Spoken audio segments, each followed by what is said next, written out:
Paz do Senhor, pessoal. Nós estamos aqui em mais uma edição do nosso Madcast, em plena conferência, né, Cosmovisão Cristã. E hoje nós vamos gravar nosso podcast aqui, eu e a nossa líder Melry. A paz do Senhor. Junto com o ministrante da nossa conferência, o pastor João Antônio.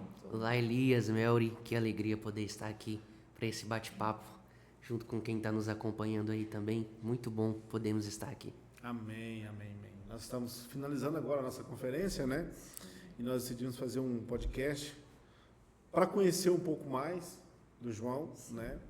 Para entender como funciona a vida ministerial dele um pouco, o que ele achou da nossa conferência, do tema, né? Uma conversa contraída. A primeira coisa que eu queria pontuar, entender, conversar com o João Antônio, como é que está a expectativa dele para o casamento dele daqui a 2 semanas? Pois é, nós estamos aí nos aproximando, agora dia 15 de novembro, eu me caso, um misto de sentimentos, né? Glória a Deus, né? Um misto de sentimentos, mas é muito bom. Creio que é uma fase preparada por Deus e que a gente tem muito aí para frutificar.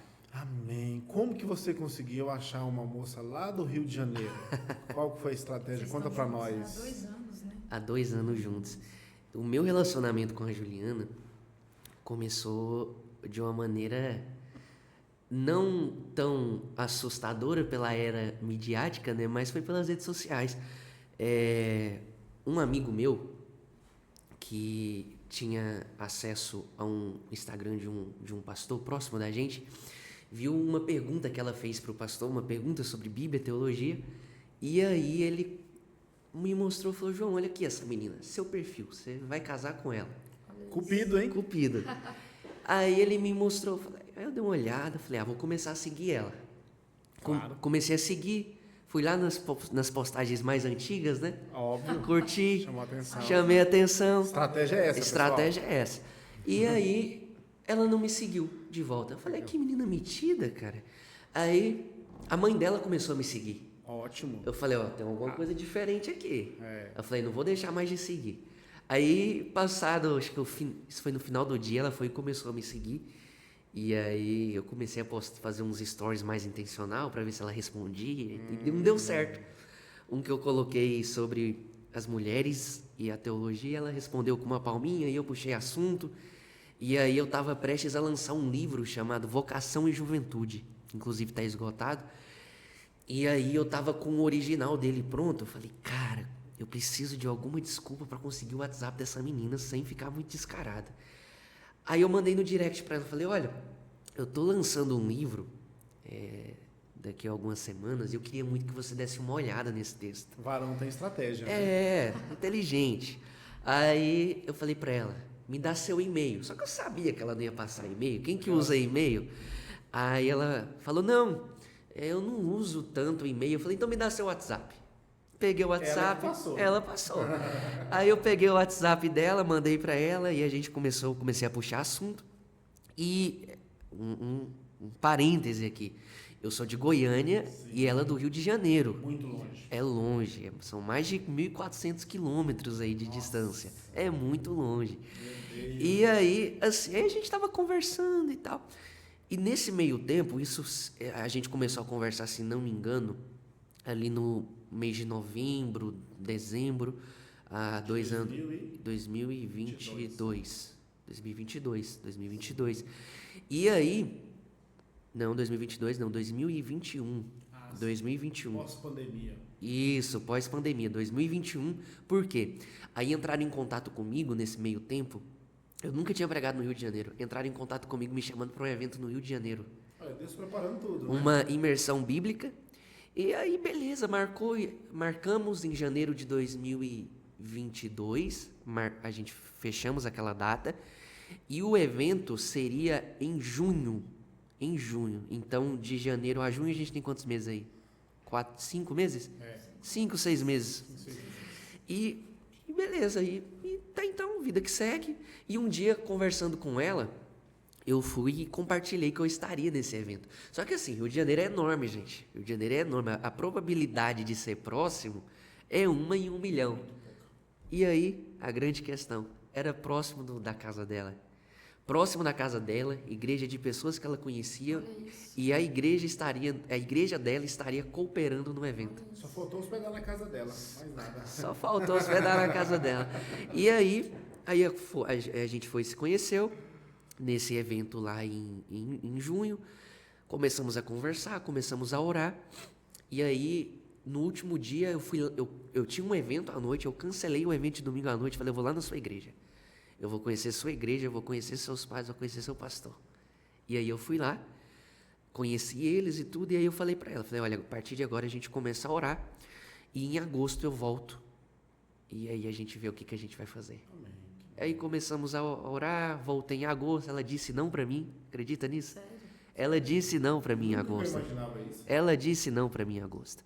E aí eu voltei em outubro. Vale aí o recado para os varões aí, ó, nunca pare no primeiro Nunca não. pare no primeiro não. Faça dele um impulso para você. É. Aí eu voltei em outubro, no aniversário dela. Fui, fiz uma surpresa, pedi ela em namoro. E a gente completou aí 2 anos no último dia 17 de namoro. bênção. E nos casamos agora dia 15. Glória a Deus por isso. Fala um pouquinho, João, como que é para vocês, assim, manter esse relacionamento nesses 2 anos à distância, né? Quais os princípios que vocês, assim, claro, bíblicos, né? Sim, Mas como que tem sido essa experiência? Porque eu vejo vocês muito próximos, eu acompanho você e ela já tem um tempo, inclusive vejo o quanto ela é usada também por Deus.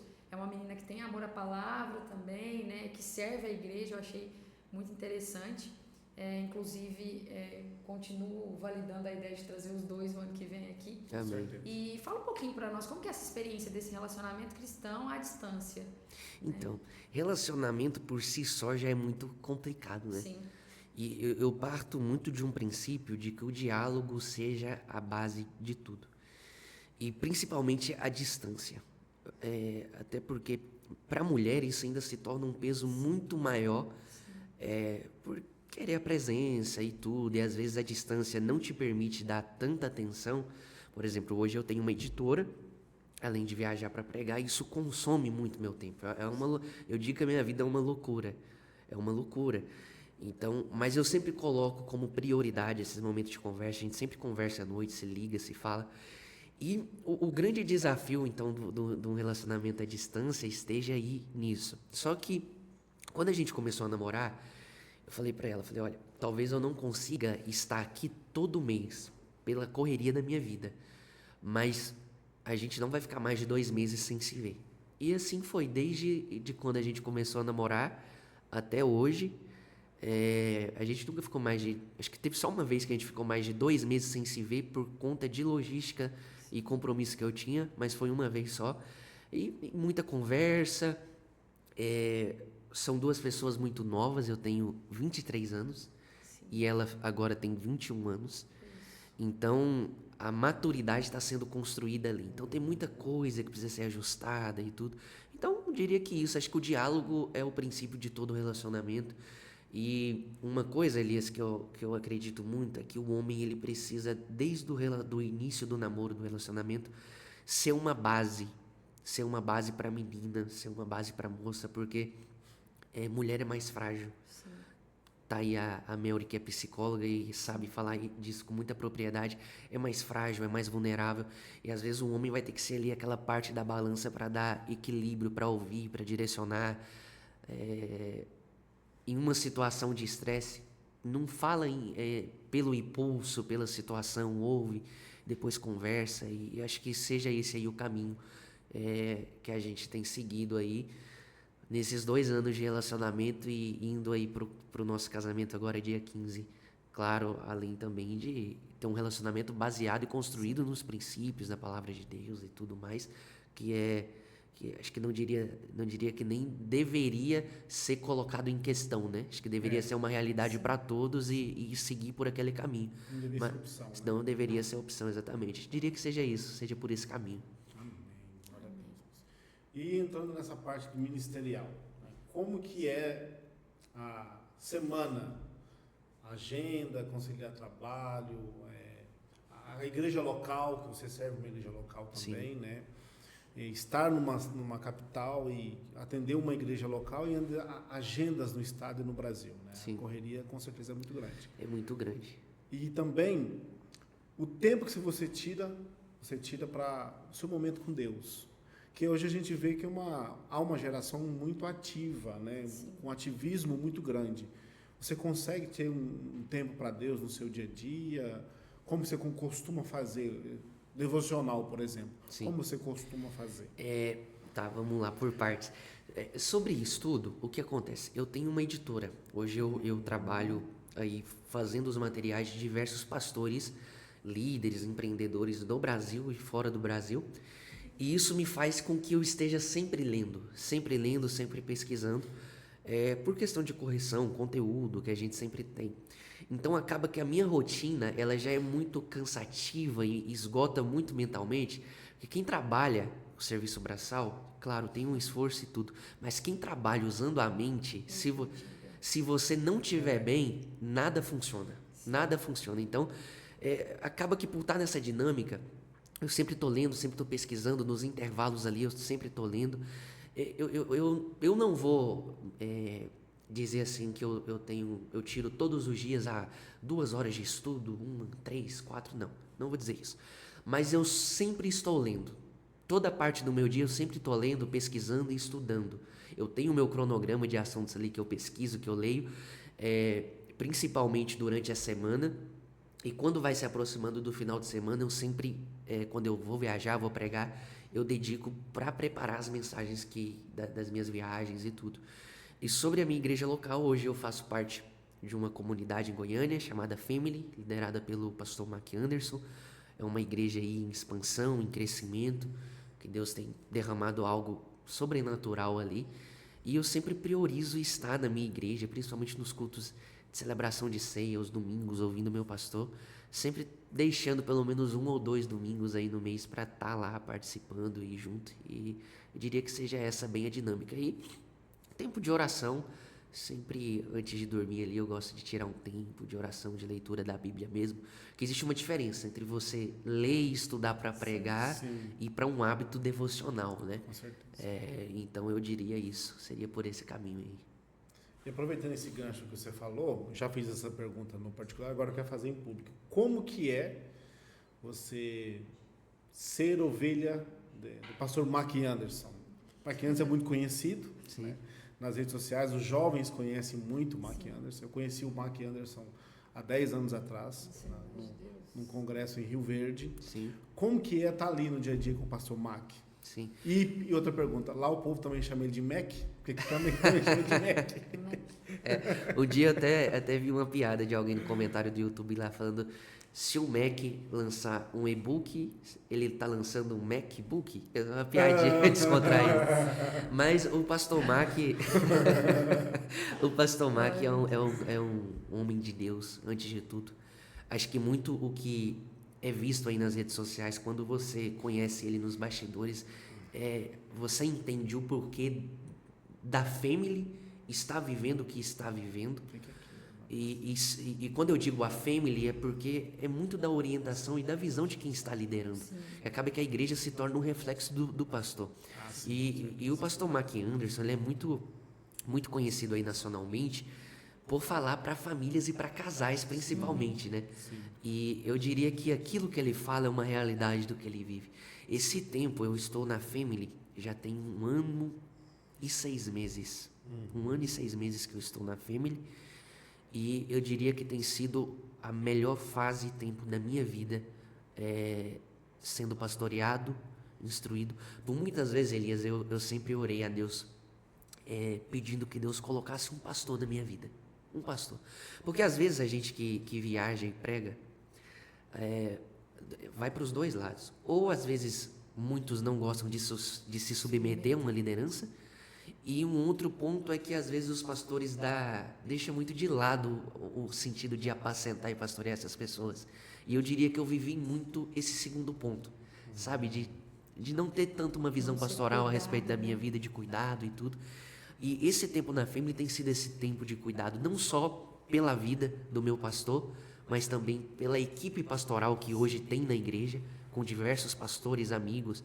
Cito aqui alguns deles: pastor Rafael Grenini, pastor Delino Marçal, pastor Samuel Davis, que são homens de Deus, amigos que Deus colocou ali, que tem somado muito para a minha vida, para o meu ministério. Eu diria que há um João antes da Family e um João depois da Family, seja de entender uma grande questão também, que é sobre a linguagem do nosso tempo, de você ter uma mensagem que conecte com o público hoje, dando respostas para as coisas que as pessoas querem ouvir, né? Acho que a gente já passou daquela fase, daquelas perguntas banais, né? Tatuagem é pecado, isso é pecado, isso é pecado. Acho que só revela o desejo da pessoa de querer aquilo.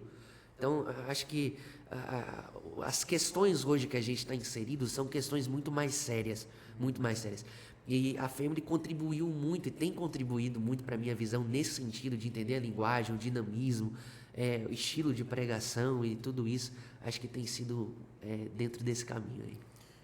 É uma igreja para os dias de hoje. É uma igreja para os dias de hoje. A teologia também é necessário fazer teologia nos dias que nós estamos para os dias de hoje. Sim. Porque hoje é uma geração muito questionadora. Sim. Né? Você como ministrante, pregador e inserido num contexto de igreja, vê muito bem isso. Que as pessoas têm seus questionamentos, suas dúvidas. E Sim. o teólogo tem que conseguir Está pronto para responder todas essas coisas, com certeza. Você também é muito próximo do Eliseu, né? Sim, eu Eliseu é um amigo. particularmente já tive a oportunidade de ouvi-lo. Estive em Goiânia uma vez e priorizei no ensino dele na igreja local, que é uma pessoa que eu também admiro muito. Né? E eu vejo que você teve um período que você era mais próximo dele ainda, né? Sim. O Eliseu, eu conheci o pastor Eliseu com 13 anos de idade. Olha isso. Quando eu conheci o pastor Eliseu. Eu diria que o pastor Eliseu foi e ainda continua sendo, uma das minhas maiores referências. Muito do meu estilo de pregação, até mesmo a própria editora, é muito influenciado por ele. Explico por quê. Quando eu comecei a ouvir o pastor Eliseu, eu anotava toda a pregação, escrevia toda a pregação, do início ao fim, e mandava para ele. Foi quando a gente começou a se aproximar, foi nisso. E com isso, muitos daqueles textos que eu escrevia para ele se tornavam livros dele, que ele pegava, submetia a um trabalho editorial, e foi onde eu comecei. Hoje, das formas de publicação da minha editora que eu mais trabalho para pastores e líderes são pegando pregações e palestras e transformando em livros. Mas isso não foi algo intencional, isso foi uma consequência. Né? Sim, eu fazia isso como forma de estudo, como forma de aperfeiçoamento e tudo. E foi nisso. E hoje eles é um amigo querido, inclusive são nossos padrinhos de casamento agora. O pastor Mark vai celebrar também o nosso casamento. O que você... Rapaz, um homem abençoado mesmo. o que você mencionou da gente ter um tempo que a gente era mais próximo, acaba que hoje, pela minha fase de viajando sempre, o pastor Eliseu também viajando. Você era bem novinho. Era bem novinho na época, eu nem morava em Goiânia ainda. Eu saía de Turvânia para participar de estudos e pregações em Goiânia com o pastor Eliseu. Então, essa fase foi uma fase muito importante da minha vida de crescimento. E muito do que eu vivo hoje é uma consequência de tudo isso que eu comecei a plantar com 13 anos, 14 anos. Sim, meu pai me levava, ficava me esperando dentro do carro enquanto a gente estava lá. Então, teve muito esse impacto. E eu digo o seguinte, às vezes as pessoas conhecem as pessoas só por redes sociais e deixam de conhecê-las nos bastidores. E eu digo para você... O pastor Eliseu é bravo também no particular ou só na pregação? Sim. Na verdade, é muito da personalidade dele. É a personalidade dele. Mas eu digo o seguinte, pastor Eliseu é um cara de um coração sensacional. Eu conheci ele. Muito humilde. Eu diria o seguinte, que se eu vou abrir o meu coração para vocês aqui numa coisa, eu tenho muito cuidado com esses artistas que estão no meio gospel. Muito cuidado mesmo, porque acaba que a gente que está na estrada, a gente fica sabendo de muitas coisas. De muitas coisas. E eu digo para você o seguinte, Elias, eu prefiro muito mais ter a amizade de alguém que é anônimo do que ter a amizade de alguém que está na mídia. Porque às vezes o que você vê ali em rede social... Somos artistas, São artistas, entende? Então, assim, eu digo o seguinte, que se as pessoas veem uma aliança minha, por exemplo, com o pastor Eliseu, o pastor Marco, pessoas que estão aí, eu digo o seguinte, é porque realmente essas pessoas são o que elas demonstram ser no púlpito, é o que elas vivem nos seus bastidores. Os dois são inseridos em igrejas locais. Em igrejas locais. Isso é uma diferença muito grande. O Eliseu mesmo não abre mão disso, né? Semanalmente. E uma questão que fica aí também para nossa geração, né? Que a gente vive uma geração que é muito influenciada por mídia, né? Por pregadores midiáticos, por cantores midiáticos. Valorize quem está ali na sua igreja te ensinando. Valorize sua liderança, quem está ali, que é isso que vai fazer a diferença. A minha amizade com o pastor Eliseu, o meu sendo pastoreado pelo pastor Mac é uma consequência. Eles estão no meu dia a dia. Sim. Não é eu que vou atrás, eles estão no meu dia a dia. Porque hoje, inclusive, eu que faço os livros do pastor Eliseu também. Tanto do pastor Eliseu como do pastor Mac, sou eu que publico. Então a gente está sempre conversando, sempre falando. E eu diria que é bem isso. É uma questão de tempo de mesa mesmo, né, João? Sim, exatamente. Esse é o X da questão. Isso. Tempo de mesa. Tempo de mesa. Faz toda a diferença na vida. Toda a diferença. Tanto na vida de quem está ali servindo, daquele que está sendo abençoado, né? Sim. A gente vê, mesmo que de longe, nós estamos longe, mas nós vemos isso, né? No pastor Mac, por exemplo, aquela pessoa que faz questão de estar presente no trabalho da igreja. Ele poderia muito bem ser um pastor, com certeza, só de púlpito, pastor né? Mac, só de pastor plataforma. Mac recebe convites aí do Brasil todo para atender eventos. Se ele quisesse, ele podia viver só viajando. Exatamente, mas ele decidiu. E ele decidiu estar lá servindo a igreja dele, pastoreando a igreja dele. Não há aquela blindagem que a gente vê de muitos pastores, que uma igreja em ascensão, ninguém chega, ninguém conversa. O pastor Mac é um cara acessível. Se você for lá na Family, não sei se vocês já foram, se ainda não foram, fica aqui o convite para vocês. Você vê que no final do culto, o pastor Marco é um cara que está lá atendendo as pessoas. Tem pastores que terminam o culto, você nem vê. Cadê ele? Sumiu. Foi embora. Você conseguiu um tempo de gabinete, um tempo de conversa. Então eu diria que é muito isso que faz a diferença.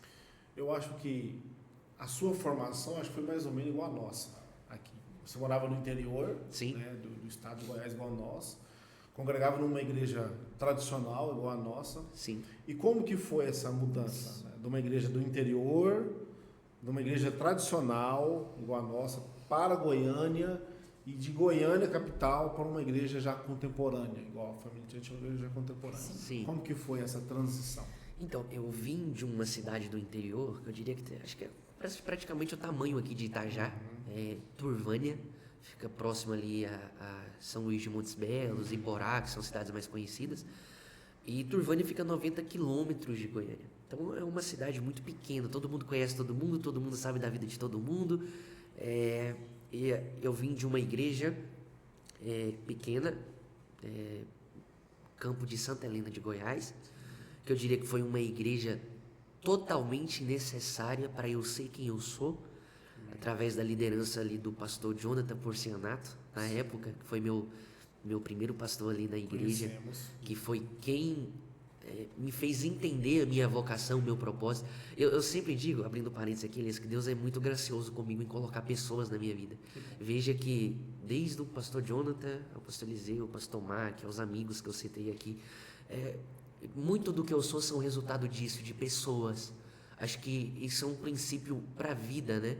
Acho que as pessoas que te cercam vai determinar onde você vai chegar e quem você vai ser. Pessoas que enxergaram o seu propósito que você carregava, né? Sim, e nessa igreja no interior foi onde eu comecei a ouvir sobre teologia, foi onde eu com 13 para 14 anos, foi onde eu recebi do meu pastor, o pastor Jonathan, os livros dele, do Ibadep, eu não sei se... É o mesmo curso de vocês aqui? Sim. Fizemos. Do Ibadep, os primeiros livros de teologia ali, mesmo não fazendo parte, mas eu já estudava livros sobre pecado, sobre o Espírito Santo. Ele que me presenteou, ele que me incentivou a começar a pregar, pastor Jonathan, ele que me apresentou o Espírito Santo. João, você precisa buscar o batismo com o Espírito Santo. Então, a igreja ali no interior foi muito positiva para isso. As minhas primeiras oportunidades para pregar foi evangelizando, em culto nos lares. Então, antes de estar aqui, ou antes de pregar em algumas igrejas no Brasil, por exemplo, em setembro eu falei em uma das maiores igrejas que nós temos hoje, que é a Debrais. Então, assim, um menino do interior de uma igreja que tinha 20, 30 pessoas pregar no Braz. Como? Primeiro, Deus. Deus, com certeza. Deus. Segundo, princípios.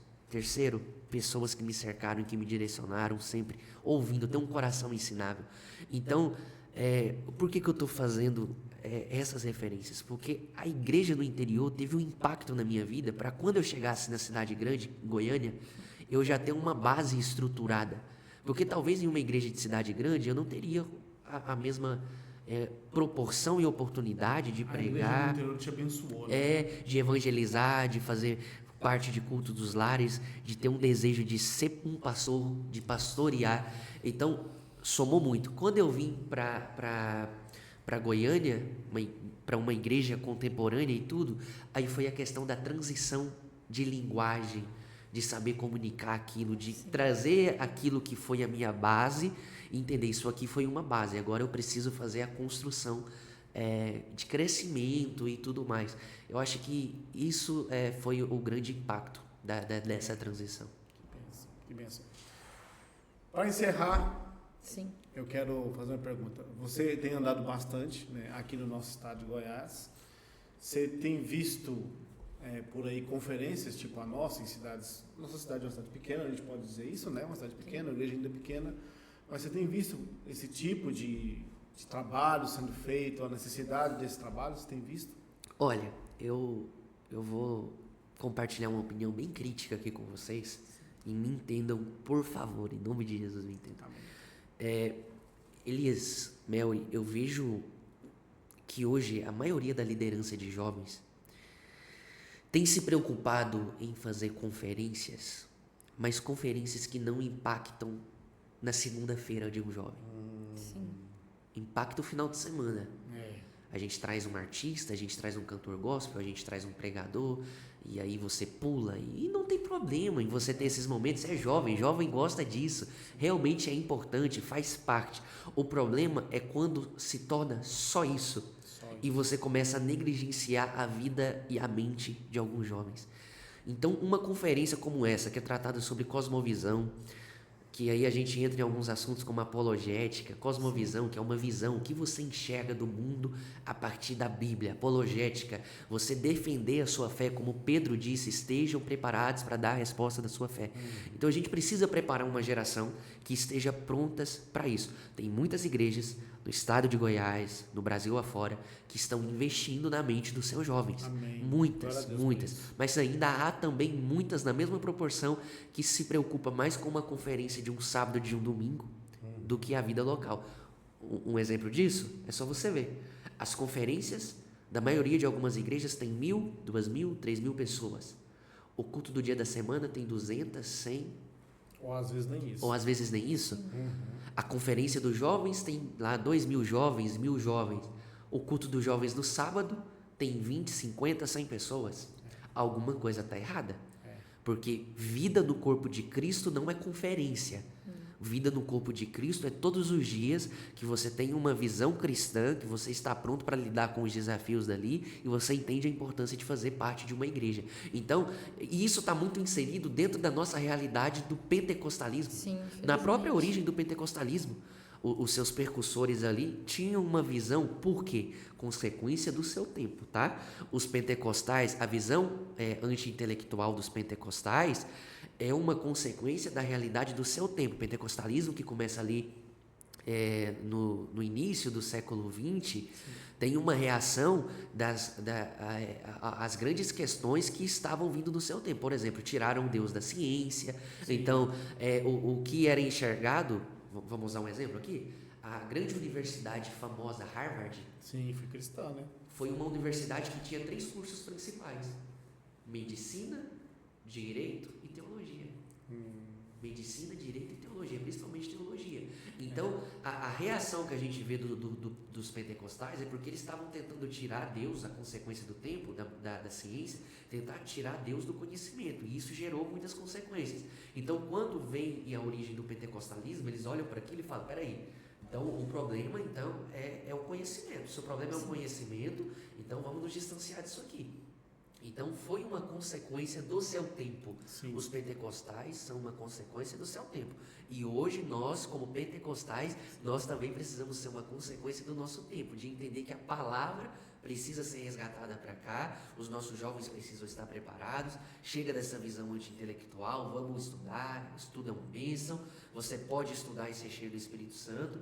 Então, acho que o grande caminho para isso vem a partir da liderança, incentivando eventos como esse aqui, que mostram a necessidade de um estudo e de crescer. É o dia a dia também que influencia muito, né, João? O culto de ensino, que às vezes negligenciamos, a EBD. A palavra do pastor, a pregação do pastor, a isso. dos líderes.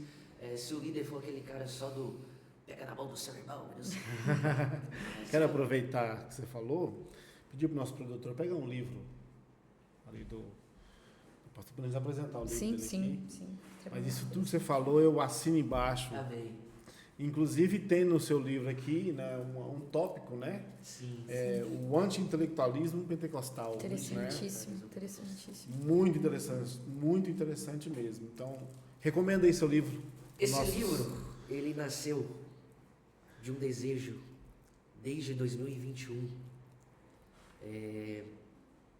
Desde o evento do Rio de Janeiro, onde eu participei palestrando, falando sobre a vida intelectual, o jovem, a academia, musculação, tá, gente? Academia, estudo, formação, universidade, e o papel do jovem cristão ali.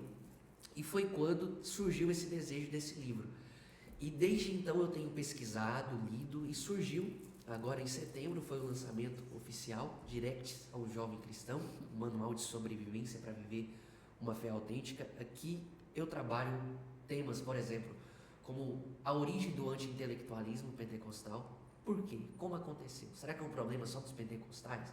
E a gente vai ver que não é. Sim. Como eu disse, é uma consequência do seu tempo. Porque hoje os pentecostais recebem muito preconceito, principalmente da ala que não representa, tá, todo o grupo, mas principalmente da ala reformada, dos reformados, contra os pentecostais, porque não estudam em tudo, mas é uma consequência do seu tempo.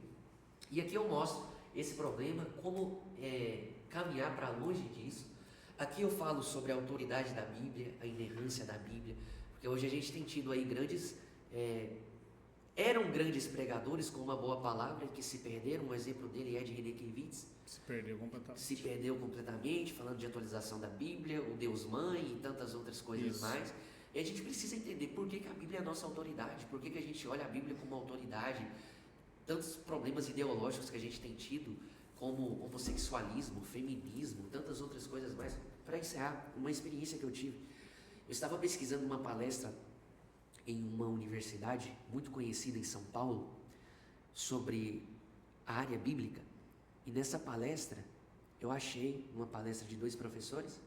Nos 2 primeiros minutos de aula, a aula começou o seguinte: Elias, o professor falou e aí a professora foi falar: olá a todos que estão aí nos acompanhando, sejam bem-vindos, todos, todas e todes. Desliga na hora.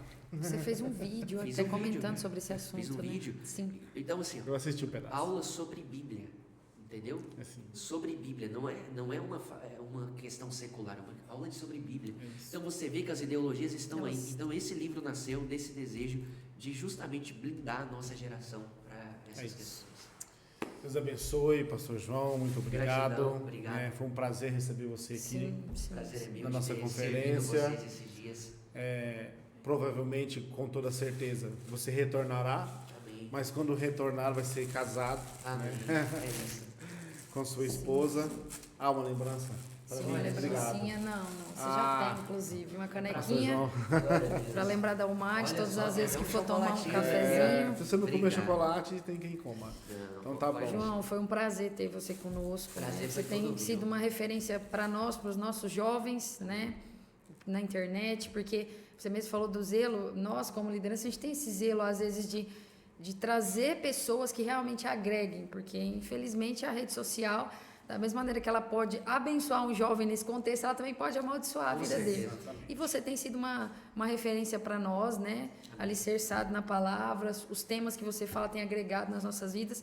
E é um grande prazer para nós receber você. Amém. Tá? E como Elias disse, o ano que vem, em nome de Jesus, você e a Juliana por aqui. Amém. Amém. Tá? Deus, é uma alegria a gente estar juntos aí. Amém. Deus abençoe quem está assistindo aí. Obrigado. Né? Meus agradecimentos aqui a vocês, Amém. Elias, Melry, Amém. pastor local aqui de vocês, todos os jovens que se empenharam para que esse evento acontecesse. Amém. Eu tenho certeza que vai ficar um impacto na vida Sim. desses jovens. Glória a Então Deus por parem, isso. continuem, contem aí com a gente, com a nossa disponibilidade de estar aqui para servir vocês. Amém. Foi muito bom esses 3 períodos que a gente teve aí desde sábado. E muito obrigado, e a gente está aí à disposição. Obrigado a todos que nos acompanharam. Quem está aí nos acompanhando, não se esquece de se inscrever, de curtir e de compartilhar. Sim. Amém. Amém. Amém?